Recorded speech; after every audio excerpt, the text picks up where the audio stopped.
Facebook Live, such a challenge for us. I'm going to try to add Jeff right now. Invite him.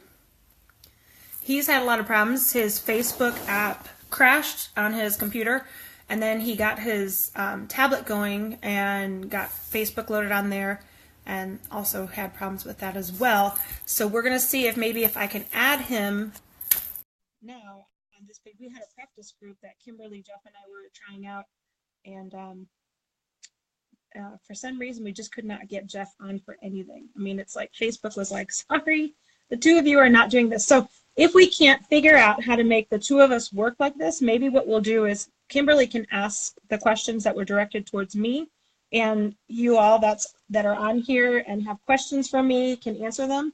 And then we can ask Jeff. We could do a separate live video because we can see Jeff, and Jeff can answer questions. And so we can ask him all the questions then, figure something out with that. But oh, he's trying to add right now, so we'll see if it works. Facebook shows me this little adding thing at the top. So how about we go ahead and have Kimberly ask me some questions and see if I can answer some of them on here. And yeah, it says nonstop app crashes. This is ridiculous. Facebook, get it together. So anyways, Kimberly, can you invite him? Yes, we did invite him. And he tries to join and it shows that it's adding, but then it actually does not work. I don't know why. I can get Kimberly on here. So maybe what we could do is yeah, he just keeps getting app crashes.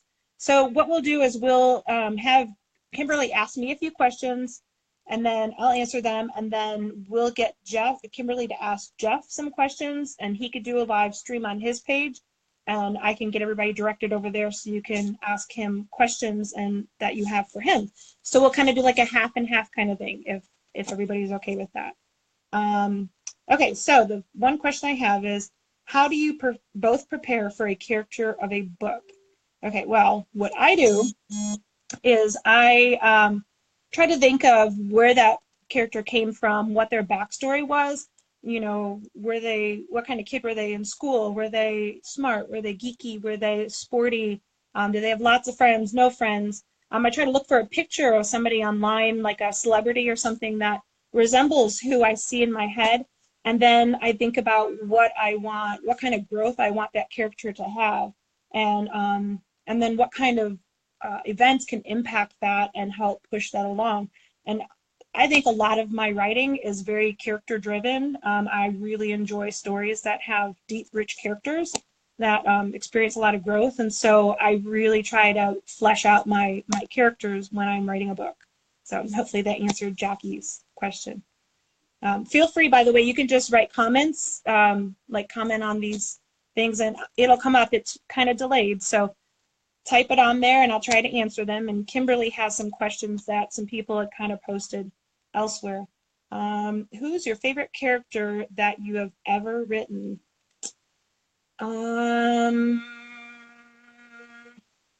That's a really good question. I think I want to say that I really like Killian. He's kind of, you know, this guy who does not have any like relationship experience at all. He's very awkward in it, but he's this, you know, strong leader and demon hunter, and you know, he can't help how his feelings are. I love Killian too. You know, he can't help his feelings. He falls for Cassidy, and you know, you can't help what the heart does, and he just is trying to deal with it and deal with being a leader and manage his feelings. And you know, I'm working on book 3. I know that's a huge question. A lot of people ask every time I meet somebody who's read any books. They're like, "When is book 3? What is book 3?" I'm working on it. I'm working on it. I have more than half of it written now, and I sat down and plotted everything out so I know where it's going. So I'm making good progress. I'm just trying to tie all the pieces together that I have and make it really good. But there is a lot of conflict with Killian in this 3rd book. He's really struggling to figure out how to balance the whole role of leader versus, you know, being somebody who cares for somebody who plays an important role in the whole good versus evil and in his life. So hope that answered that question. Anybody else? By the way, book 3 is called Beneath a Sinister Moon. And I don't know, if somebody asked me, I had an interview today, they asked me when the date is, and it's hard to predict because I need to finish it, and then it depends on Limitless, if they accept it, first of all. If they don't accept it, then I'm free to publish it on my own. But if they accept it, then it's kind of based on their release schedule as well. Okay, another question. What gives you the drive and compassion to write as you do? I write what I would love to read. I also love a good challenge. So I had never written horror before, but I love watching horror movies. And so when a bunch of my friends, author friends, got together and said they were going to do the 13 anthology, I was like, you know what? Why not give this a try? I mean, it's like great people on board, and I love this genre. But heck, I've never written anything in it. So, I had to learn, I had to research, how do you write a short story, first of all, and then how do you get a scary scene going? I mean, you can't do jump scares in a book. You have to do it with, the pacing of it. You have shorter sentences, the details that you provide or the details you don't provide. So it's kind of the challenge, I guess, that drives me. I love a good challenge, and just trying to tell the story I really would love to read. So, anyone else have a question?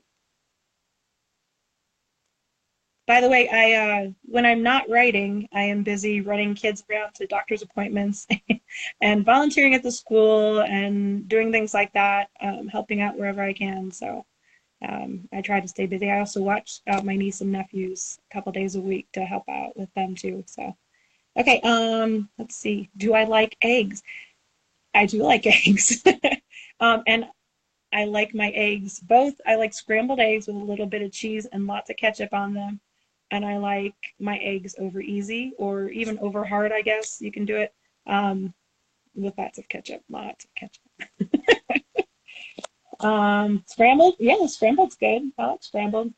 In fact, the other day I had I'm trying to do Weight Watchers, so eggs are free, yay! So I did like this flatbread and like Arnold's flatbread or whatever sandwich things, and toasted it, put some cheese and scrambled eggs on it, and I was like, oh, this is heaven. So, okay, let's see. I'd like us both to answer this one. Favorite snack food? I love kettle corn. Like popcorn, it has a little butter and sugar and salt on it. So yummy. Coffee or tea? I am tea, but my mom would tell you definitely Diet Coke with lime too. Okay, favorite tea flavor. I love the fruit ones. So I have like a plum spice one that I love, and when I was a kid, I used to love peppermint tea.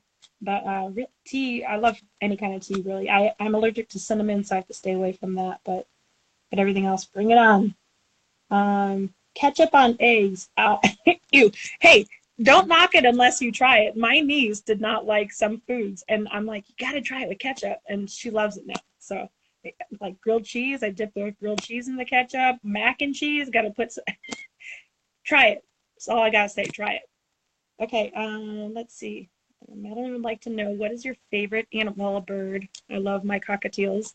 And do you have any pets? I do. I have 2 cockatiel birds. One is a boy and one is a girl, and they have figured out that they are both horny teenage birds right now. So it's been interesting at the house. What is the funniest thing that has ever happened to you? Oh my gosh, that's gonna take me a minute to think about that. Let me think about what is the funniest thing that ever happened to me. Oh, well, I'll give you this one. Hottest guy in class, right? We're talking like 4th grade, I think it was. And it was April Fool's Day, but I was none the wiser. And we were doing the Pledge of Allegiance, and I was neat, organized kind of kid, and my desk was always perfectly shut. It was the ones that lift up, the lids. So, if you have a messy desk, the lid's not going to shut. Well, mine always shut because, neat as a pin. So I go into class and my desk is opened up somewhat. And I'm like, what is going on?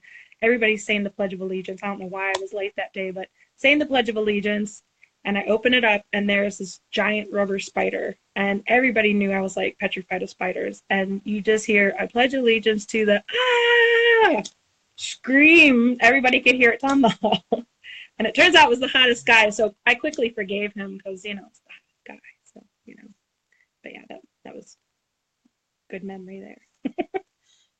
Let's see. Somebody says Kimberly says, I have a whole bunch of dead fish. Why do you have a whole bunch of dead fish, Kimberly? Oh, that's right. Kimberly does have a whole bunch. Kimberly is actually, if you have a fish you no longer want, send them to Kimberly's house because Kimberly has a way of offing them. I also have the fish death curse as well. We have had horrible success with it. So our birds, thankfully, are pretty hardy. So. Jen has 4 cats and a 3-legged dog. That's pretty cool. Jen wants to know that Little Women is available on Audible.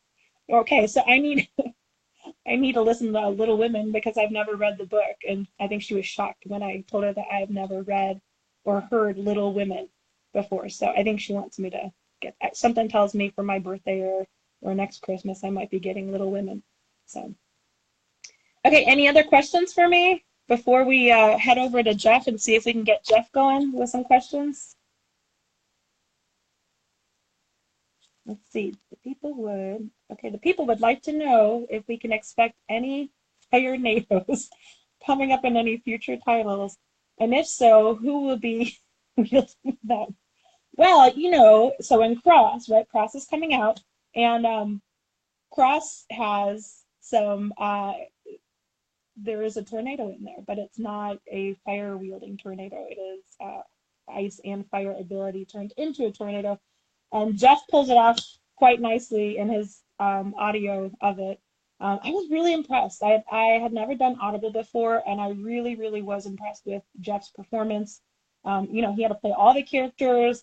One of the scenes I had him do as an audition was a love scene, so he had to play the girl and the guy in the awkward moment, and he did great. And I think somebody asked who our favorite characters were to play. I just wanted to say I honestly think Jeff's favorite character to play was Leo, the brawny good friend and stuff, because every time he went into that character I could hear it in his voice that he liked it. So I think that's probably his favorite character to play. I really hope that those that have Audible give it a try, or those that don't, give it a whirl, because it's pretty impressive. I enjoyed listening to the story, and it was really strange to hear my words coming out through somebody else's interpretation. I'm like, wow, that's crazy. I wrote that. I can't believe how it was interpreted. It's so cool. Okay, Kimberly says, if you were to spend a day in any book, which one would you choose and why? Probably Twilight. Because I want to be around all those cool, super rich, good-looking people that are invincible, and they got chaos going around them, so, and they're good-looking, so, we'll just hang out, and I can push Bella aside, and there you go. I know, cheesy, right? Everybody's like, no, go for Harry Potter, but sorry, go for Twilight. Okay, so I think that we'll wrap this up. If anybody has any more questions, last chance. Oh, here we go.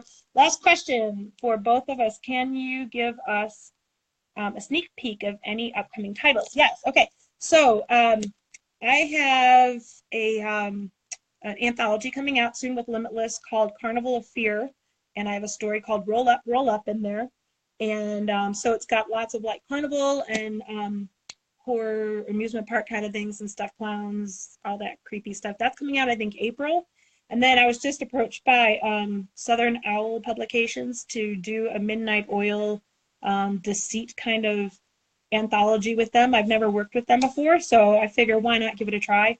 And then I am working on Beneath a Sinister Moon. Hopefully that will come out before the end of this year. So that's what I'm working on, and I'm going to turn this over to Jeff. Thank you, Kimberly, for helping out, being the moderator.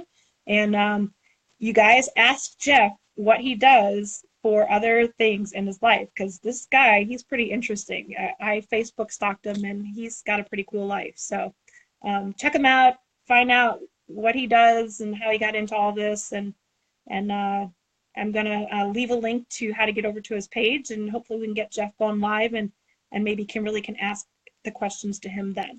Thanks. Take care. Bye.